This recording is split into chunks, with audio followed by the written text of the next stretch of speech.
সুন্দরপুর গ্রামে দুটো বোন ছিল। একজনের নাম ছিল নমিতা আর আরেকজনের নাম ছিল পূজা। পূজা লেখাপড়া খুব বেশি জানতো না, সেই কারণে তার সঙ্গে গরিব ঘরের একটা ছেলের বিয়ে হয়েছিল। আর এদিকে নমিতা দেখতে খুব সুন্দর ছিল, তাই তার একটা বড়লোকের ছেলের সঙ্গে বিয়ে হয়েছিল। নমিতার লেখাপড়ার অহংকার আগের থেকেই ছিল, আর বিয়ের পর টাকা পয়সার অহংকারও হয়ে গেল। নমিতা আর পূজা পাশাপাশি থাকতো। যখন সুযোগ পেত নমিতা পূজাকে তার গরিব হওয়ার জন্যে তাকে যখন তখন অপমান করত। জানিস পূজা, আজকের আমার স্বামী আমাকে একটা সোনার হার এনে দিয়েছে, আর তোদের পাশের ওই যে জমিটা আছে সেই জমিটাও তো আমরা কিনছি। তুই তো বিয়ের পর কিছুই কিনতে পারলি না, তোর স্বামী তো দুবেলা খাওয়ার জোগাড় করতেই পারে না, উনি তোকে আবার কি কিনে দেবে রে? পূজার খুব খারাপ লাগতো, তো সে কি করবে, তাই সে চুপচাপই থাকতো। পূজার জীবন খুব অভাব অনটনের মধ্যে থেকে যাচ্ছিল। দুবেলা খাবার খুব কষ্ট করে জোগাড় করতে হতো। যখন নমিতার কাছে সাহায্যের জন্য যেত, নমিতা দিদি, আমাদের বাড়িতে ভাত খাওয়ার জন্য এক মুঠোও চাল নেই, তাই উনি জমিদার মশাইয়ের কাছে গিয়েছিল, কিন্তু জমিদার মশাই একটা টাকাও দিতে চাইল না।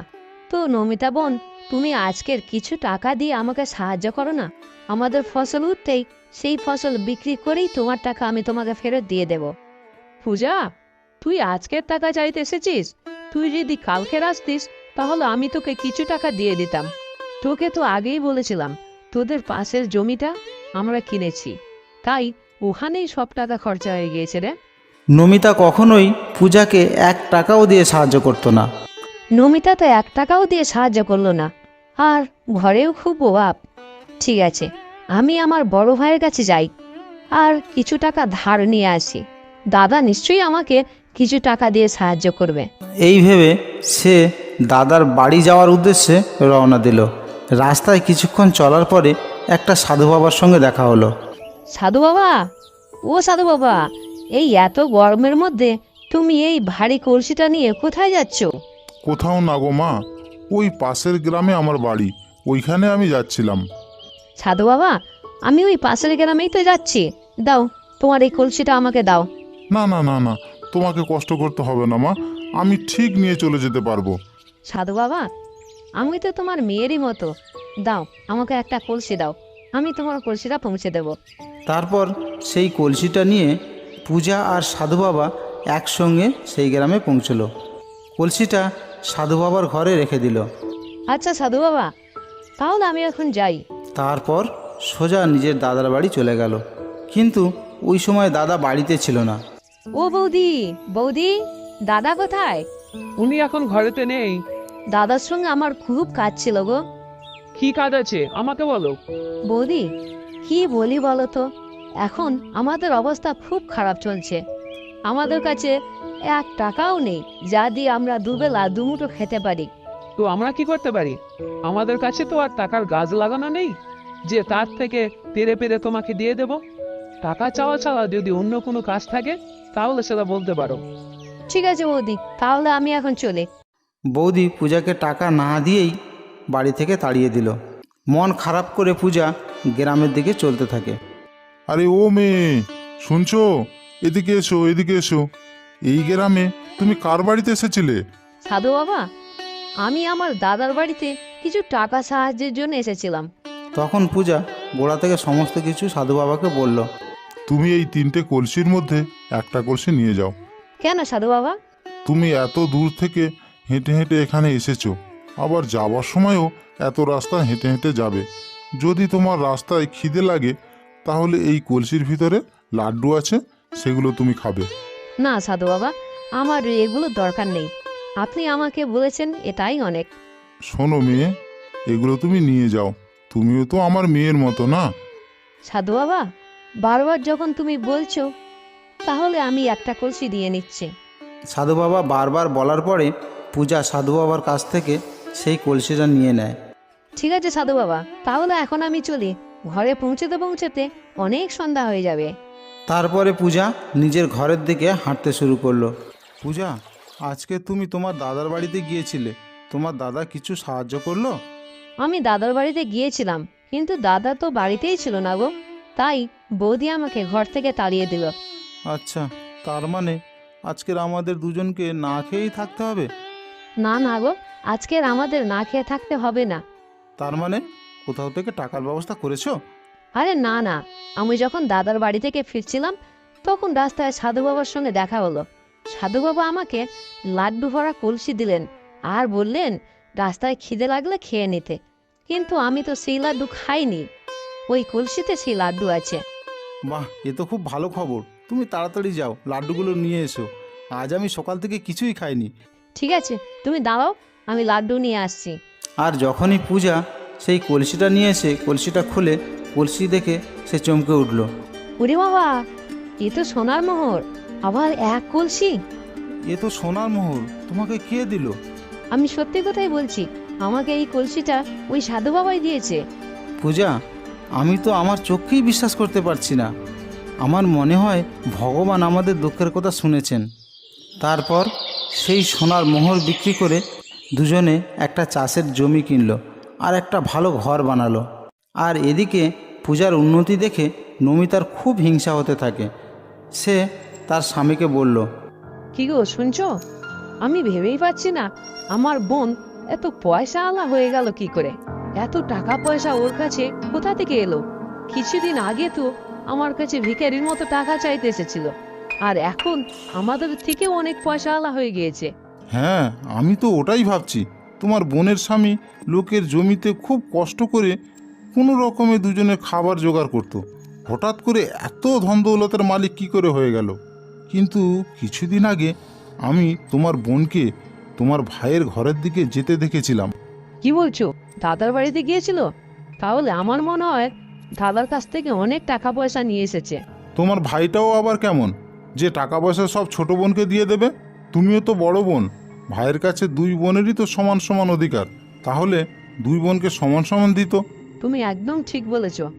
দাদার সম্পত্তির উপর যতটা ছোট বোনের অধিকার, ততটা আমার অধিকার। চলো আমরা কালকেই দাদার বাড়িতে যাই। তারপর সকালবেলা তারা দুজনে দাদার বাড়ির উদ্দেশ্যে রওনা দিল। ওনাদেরও রাস্তায় ওই সাধু বাবার সঙ্গে দেখা হলো। ও মেয়ে, তুমি দয়া করে এই কলসিটাকে আমার কাঁধের উপর রেখে দেবে? আমি অনেকক্ষণ থেকে তুলতে পারছি না গো। তুমি তোমার নিজের কাজ নিজে করতে পারো না নাকি? আমি বুড়ো হয়ে গেছি গো মা, আমি খুব ভারী জিনিস তুলতে পারি না। তুমি দয়া করে এই কলসিটা আমার কাঁধের উপর রেখে দেবে? দাও না গো মেয়ে। তুমি কি আমাকে বলে বুড়ো হয়েছিলে?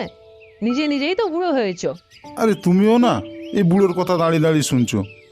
চলো তাড়াতাড়ি চলো। তারপরে দাদার বাড়িতে গিয়ে পৌঁছলো। বৌদি, কিছুদিন আগে ছোট বোন এখানে এসেছিল? হ্যাঁ নমিতা, কিছুদিন আগে পূজা আমাদের বাড়িতে এসেছিল, কিন্তু আমি ওর সঙ্গে দেখা করতে পারিনি। তখন আমি ঘরেই ছিলাম না, শুধু তোর বৌদির সঙ্গে দেখা করেই চলে গিয়েছিল। বৌদি, তুমি কি ওকে কিছু দিয়েছিলে? না না, আমি তো কিছুই দেইনি। আমাদের কাছে কিছু থাকলে তবেই তো ওকে দেবো না। আচ্ছা, তার মানে তুমি ওকে কিছু দাওনি। দাদা, তাহলে আমরা এখন চলি। আরে তোমরা দুজন এক্ষুনি চলে যাবে? এই তো এলে, দুমুটো খাওয়া দাওয়া করে যাও। না না, ওসবের দরকার নেই। আমরা এখান থেকেই যাচ্ছিলাম, তাই ভাবলাম দাদার সঙ্গে দেখা করে যাই। আচ্ছা দাদা, তাহলে চলি।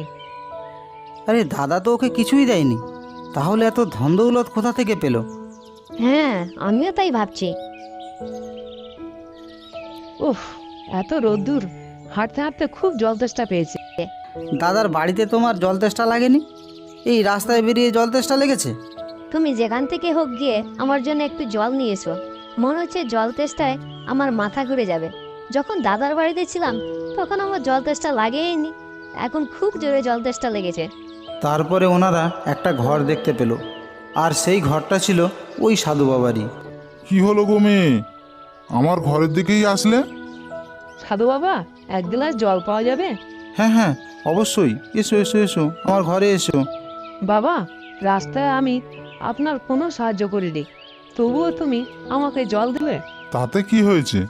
ওটা তোমার কর্ম ছিল, আর এটা আমার কর্ম। তোমাদের এই গ্রামে আমি প্রথম দেখছি। তোমরা এই গ্রামে কার বাড়িতে এসেছিলে? সাধু বাবা, এই গ্রামে আমার দাদা থাকেন, আমি তার সঙ্গে দেখা করার জন্য এসেছিলাম। আচ্ছা, তুমি ওই হরিহরের বোন তোমার আরও একটা বোন আছে না, যে কিছুদিন আগে তোমার দাদার সঙ্গে দেখা করতে এসেছিল? হ্যাঁ, কিছুদিন আগে পূজা দাদার সঙ্গে দেখা করতে এসেছিল। কিন্তু তুমি কি করে জানলে? তোমার সঙ্গে যে জায়গায় আজকের আমার দেখা হয়েছিল, কিছুদিন আগে তোমার বোনের সঙ্গেও ওই জায়গায় আমার দেখা হয়েছিল।